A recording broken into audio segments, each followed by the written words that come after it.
Hello friends. ఈరోజు మీకు ఈ వీడియోలో ఎట్లా ఆన్‌లైన్ అప్లికేషన్ సబ్మిషన్ చేయాలి, ఫీజ్ పేమెంట్ ఎలా చేయాలి మొత్తం కూడా చూపిస్తున్నాను. ఓటీపీఆర్ రిజిస్ట్రేషన్ అంతా ఒక వీడియోలో చేశాను. ఆ వీడియో లింక్ డిస్క్రిప్షన్‌లో ఇస్తాను చూడండి. ఎందుకంటే ముందు ఆన్‌లైన్ సబ్మిషన్ చేసే ముందు ఓటీపీఆర్ క్రియేట్ చేసుకోవాలి. మీరు ఆల్రెడీ చేసుకొని ఉంటే గనక మళ్ళీ చేసుకునే అవసరం లేదు. అదే ఓటీపీఆర్ సరిపోతుంది. నెక్స్ట్ మీరు ఒకవేళ ఓటీపీఆర్ మర్చిపోయి ఉంటే ఇక్కడ పైన స్క్రీన్‌లో ఈ పైన ఆప్షన్స్‌లో రికవర్ ఓటీపీఆర్ అని ఉంది. అది క్లిక్ చేసి డీటెయిల్స్ ఇచ్చి మీరు రికవర్ చేసుకోవచ్చు. ఐదర్ మీ ఫోను నంబర్ ఇవ్వచ్చు లేదా మీ ఈమెయిల్ ఐడీ ఇవ్వచ్చు. ఒకవేళ మీ ఫోను నంబర్ ఓల్డ్ నంబర్ పోతే గనక అది ఈమెయిల్ ఇచ్చి రికవర్ చేసుకోవచ్చు. తర్వాత లాగిన్ చేయాలి. లాగిన్ చేసిన తర్వాత మీకు స్క్రీన్ ఇలా వస్తుంది. ఇక్కడ పైన సైన్ ఔట్ అని వస్తుంది. అంటే మీరు సైన్ ఇన్‌లో ఉన్నట్టు లెక్క అన్నమాట. మీ నేము, మీ ఓటీపీఆర్ ఐడీ అంతా ఇక్కడ చూపిస్తుంది. లాగిన్ చేసిన తర్వాత ఇక్కడ modify one time profile registration అని ఉంది కదా! అది ఎందుకంటే మీరు ఏదైనా మిస్టేక్స్ చేసినా, ఏదైనా చేంజ్ చేసుకోవాలంటే డేటా ఈ మాడిఫై ఓటీపీఆర్‌ని క్లిక్ చేసి మీకు స్క్రీన్ ఇలా ఓపెన్ అవుతుంది. ఇక్కడ డెమోగ్రాఫిక్ అని ఉంది కదా! అంటే basic details, EMI, mobile details change చేసుకోవచ్చు.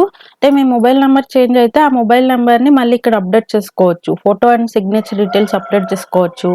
లేదా అదర్ డీటెయిల్స్ ఇది అప్డేట్ చేసుకోవచ్చు. కంటిన్యూ అంటే నెక్స్ట్ మీకు ఓపెన్ అవుతుంది. తర్వాత మీరు న్యూ యూజర్ అయితే గనక ఇక్కడ ఓటీపీఆర్ చేసిన తర్వాత వచ్చి ఇక్కడ న్యూ యూజర్‌లో ఇక్కడ క్లిక్ చేసి మీరు పాస్వర్డ్ క్రియేట్ చేసుకోవాలి. పాస్వర్డ్ క్రియేట్ చేసుకునేటప్పుడు జాగ్రత్తగా చేసుకోవాలి. ఎందుకంటే అది 8 డిజిట్స్ నుంచి 12 డిజిట్స్ లోపే ఆ పాస్వర్డ్ ఉండాలి. అందులో ఒక క్యాపిటల్ లెటర్ కంపల్సరీగా ఉండాలి. ఒక స్పెషల్ క్యారెక్టర్ కంపల్సరీగా ఉండాలి. అండ్ ఒక నంబర్ కంపల్సరీగా ఉండాలి. అది మీరు చేసుకున్న పాస్వర్డ్‌ని నోట్ చేసి పెట్టుకోండి. నెక్స్ట్ ఇక్కడ ఆన్‌లైన్ సబ్మిషన్ అని ఉంది కదా! అది క్లిక్ చేయాలి. ఇలా చేసిన తర్వాత నోటిఫికేషన్ అని వచ్చింది. Fill application. Applicants are requested to read the notification carefully. మన డీటెయిల్స్ అన్నీ ఆల్రెడీ ఇక్కడ ఫిల్ అయి ఉంటాయి. అదర్ డీటెయిల్స్‌ని మనం ఫిల్ చేయాలి. Are you local to AP state? Yes. అంటే జోన్. ఇక్కడ జోన్ ఇవ్వాలి. Zone you belong to. So, ఇక్కడ జోన్ 3. మీకు జోన్స్ అనేది తెలియకపోతే గనక ఇక్కడ మీకు స్క్రీన్ మీద చూపిస్తున్నాను. జోన్ 1, జోన్ 2, జోన్ 3, జోన్ 4 ఏ డిస్ట్రిక్ట్స్ వస్తాయని. ఇవి మీరు చూసుకోండి. ముందే చూసుకొని పెట్టుకోండి. సో, నెక్స్ట్ నేనిక్కడ చూసుకుంటూ సెలెక్ట్ చేస్తూ వచ్చాను.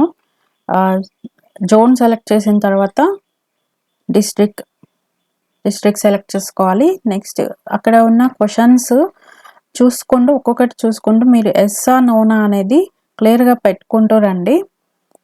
నేనైతే నో అని పెట్టాను. నాకు ఏదైతే కరెక్టో నేనని పెట్టాను. మీకు యెస్ ఆర్ నో అనేది ఒక్కొక్కటి క్వెషన్స్ చదువుతూ మీరు చూస్ చేసుకుంటూ రండి.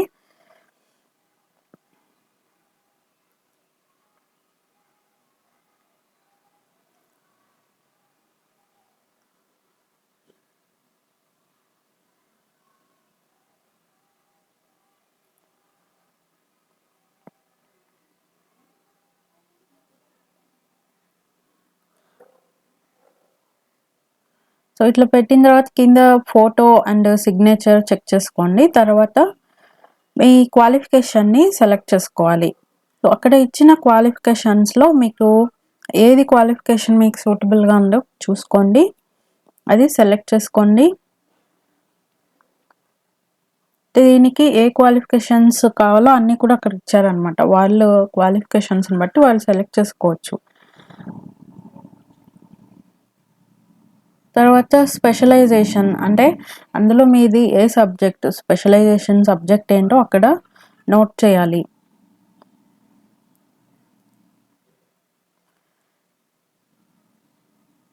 చేసిన తర్వాత యూనివర్సిటీ ఇవ్వాలి. మీ కాలేజ్ ఏ యూనివర్సిటీ కిందకొస్తుంది. ఆ యూనివర్సిటీ నేమ్ అక్కడ టైప్ చేయండి. నెక్స్ట్ ఎప్పుడు మీరు కంప్లీట్ చేశారు డేట్.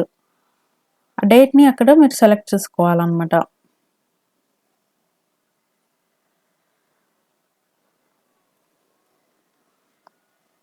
అంటే మీ పాసింగ్ ఇయర్ ఎప్పుడు మీరు గ్రాడ్యుయేట్ కంప్లీట్ చేశారో ఆ డేట్‌ని అక్కడ సెలెక్ట్ చేసుకోవాలి. తర్వాత ప్రిఫర్డ్ డిస్ట్రిక్ట్ ఎక్కడ మీరు ఎగ్జామ్ రాయాలనుకుంటున్నారు. Primary, secondary, third preference. So, ముందుగా మీ ఓన్ డిస్ట్రిక్ట్ ఏదో మీకు ఎక్కడ దగ్గరగా ఉంటుందో అది పెట్టుకోండి. తర్వాత నేనైతే అలా పెట్టుకుంటున్నాను. మీకు ఏ డిస్ట్రిక్ట్‌లో ఎగ్జామ్ రాయాలి, సెంటర్ ఎక్కడ వస్తే బావుంటుందో అలా చూస్ చేసుకొని, దాన్ని బట్టి ఆ 3 ప్రిఫరెన్సెస్ ఇచ్చుకోండి. డిస్ట్రిక్ట్ ఎగ్జామ్ ఎక్కడ రాస్తున్నామో పోస్టింగ్ అక్కడే వస్తుందని కాదు. ఇది ఓన్లీ ఎగ్జామినేషన్ సెంటర్స్‌కి మాత్రమే. బట్ వాళ్ళు ఆ మూడిట్లో ఎక్కడైనా ఇవ్వచ్చు. తర్వాత అంతా పాయింట్స్ చెక్ చేసుకొని సేవ్ అండ్ అక్కడ డిక్లరేషన్ సెలెక్ట్ చేసుకొని సేవ్ అండ్ సబ్మిట్ చేయండి. తర్వాత ఫీ పేమెంట్ ఇలా చూపిస్తుంది. కంటిన్యూ చేయండి. కంటిన్యూ ఫీ పేమెంట్ చేయండి.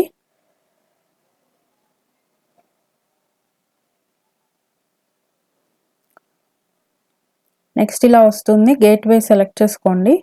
ఈ వీటిల్లో ఏదో ఒక ఆప్షన్ మీకు ఏది సూటబుల్‌గా ఉంటుందో డెబిట్ కార్డా, క్రెడిట్ కార్డా, నెట్ బ్యాంకింగా సెలెక్ట్ చేసుకోండి. పే నౌ కొట్టండి. కింద టిక్ చేసిన తర్వాత పే నౌ కొట్టండి. నెక్స్ట్ ఇలా ఓపెన్ అవుతుంది. అంటే మీ సెలెక్ట్ చేసుకున్న పేమెంట్‌ని బట్టి. చేసిన తర్వాత కన్ఫర్మ్ చేయండి. కన్ఫర్మ్ చేసిన తర్వాత మీరు పేమెంట్ రిసిప్ట్ అయిపోయినట్లే ఇంకా. మీ సక్సెస్ అని వస్తుంది. సక్సెస్ అని వచ్చాక అయిపోయినట్టే. నెక్స్ట్ మీకు రిసిప్ట్ డౌన్లోడ్ చేసుకొని పెట్టుకుంటే మంచిది. సో, మళ్ళీ నేను వెనక్కొచ్చి లాగిన్ చేసుకొని పేమెంట్ రిసిప్ట్‌ని డౌన్లోడ్ చేసి పెట్టుకున్నాను. అలాగే అప్లికేషన్‌ని కూడా నేను డౌన్లోడ్ చేసి పెట్టుకున్నాననమాట 2. డౌన్లోడ్ చేసి సేవ్ చేసి పెట్టుకుంటే ఫ్యూచర్‌కి రిఫరెన్స్‌గా బావుంటుంది. నెక్స్ట్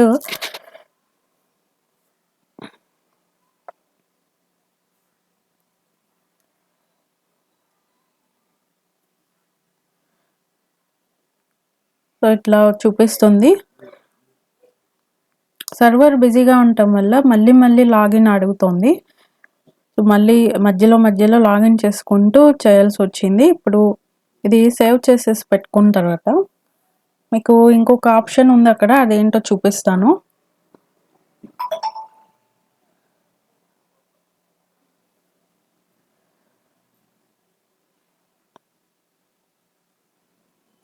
ఇక్కడ చూసుకుంటే గనక